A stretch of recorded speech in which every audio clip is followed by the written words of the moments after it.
Let us see if we can make some sense, or at least get a little handle on the chaos that we are living these days.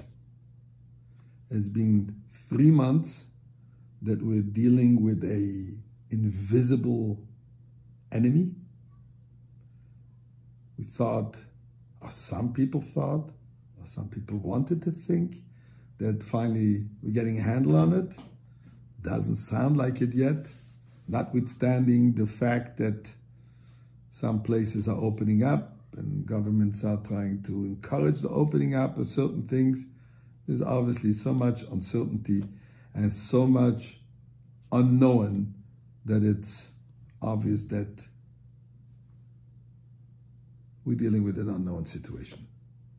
But if this isn't enough, our neighbor to the south suddenly erupted in the most chaotic of a situation. No question about it that the heinous crime which was done by this policeman is a crime, is a murder. There's nothing to talk about. I mean, we're not the judge and the jury, but from what seems to be, from just the images that we see, and this is not a Photoshop image of this person literally murdering an innocent individual.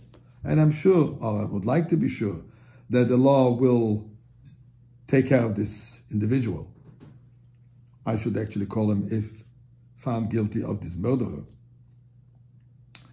But this eruption in the entire country, coming into Montreal too, all over Europe, in this most destructive manner, I can understand people are upset and justice should be done. And peaceful protests are appropriate. There's definitely that it's about time that people should come out and speak against racism. That's blatant racism or murder, whatever it is. There's no question about it that there is underlying racism in society, just like there is anti-Semitism, and not so underlying, quite prevalent. But what do we make of this? God gives man a choice. And this is a man-made thing. Now, the virus itself, I'm not going to start guessing.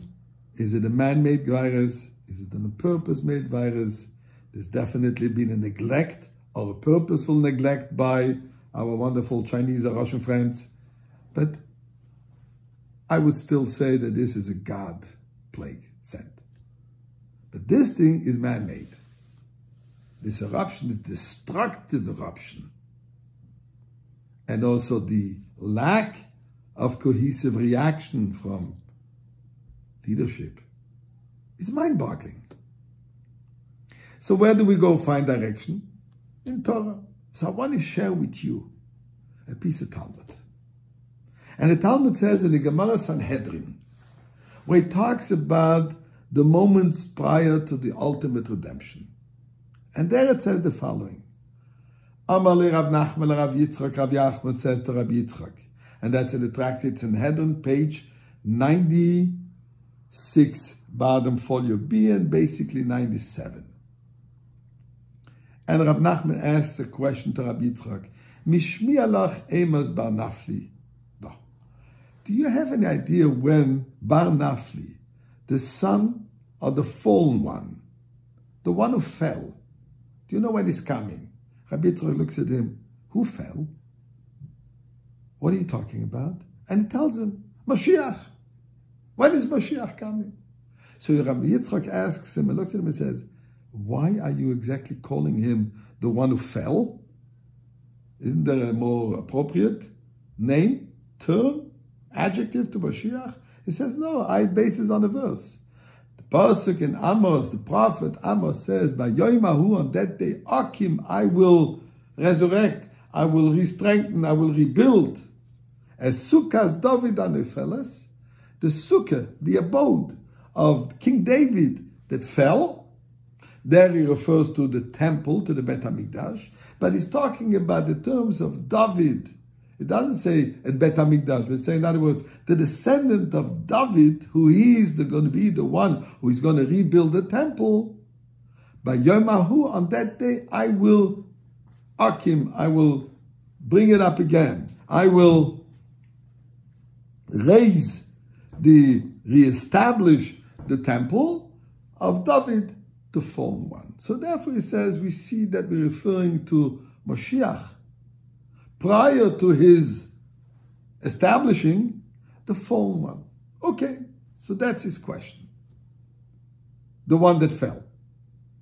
When is he coming? So he tells him something quite interesting. Amar lei, so he tells him, Hachi Amar Rabbi Yochanan, this is what Rabbi Yochanan said.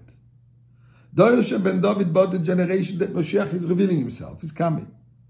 Talmidei Chachamim mismatim v'ashar eneim kolos be'agam v'nocha. Talmidei Chachamim, the leaders of the generation, the elders, the wise men, the scholars, will be diminished. And v'ashar, and the community, the people, the rest of the people, eneim kolos be'agam v'nocha. Their eyes will fail with sorrow and grief. V'tzoros rabos u'gzeros koshes, and many troubles will increase.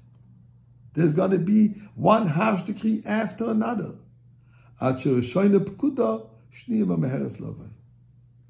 the first one has not been finished yet, we're not over with the first challenge, with the first tzara, with the first difficulty, there's a new one that immediately already follows.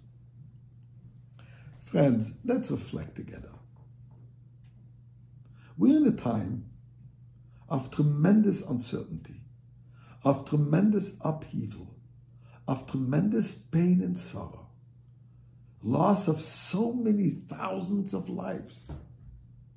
Latest statistic I read in the States alone, over 100,000 dead. Within the Jewish community, and a frightening number of how many Jews lost their lives in this pandemic. How many people, those who survived, are dealing with serious medical and difficult issues? Every one of the community knows of someone, if it's not an immediate member of the family, or a close member, a friend, an acquaintance, who is dealing, or unfortunately deal with the loss, or deal with health issues related to that. Tremendous pain. And we see something astonishing. No leadership whatsoever. And I spoke about this in the past. No leadership whatsoever. Talmidei Chachamim, the elders, the leaders of the community, have nothing to tell us. No direction, no guidance. Yes, they give us practical halachic guidance, which is important.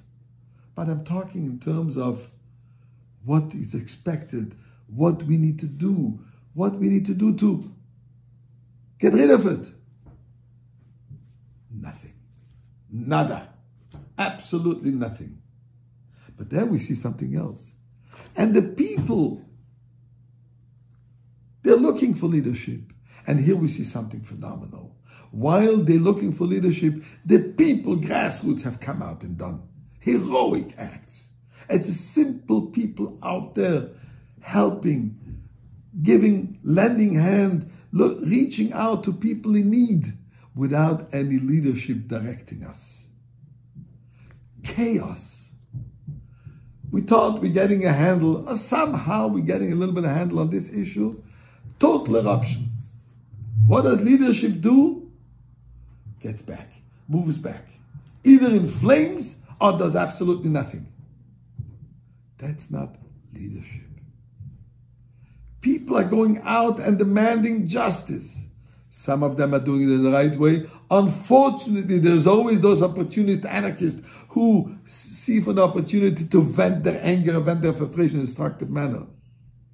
But the majority of the people who are demonstrating, they're asking for one thing: justice. They're asking for morality. They're asking for a world, a better world. A world without hatred. A world with friendship. A world of unity. A world of not seeing colors.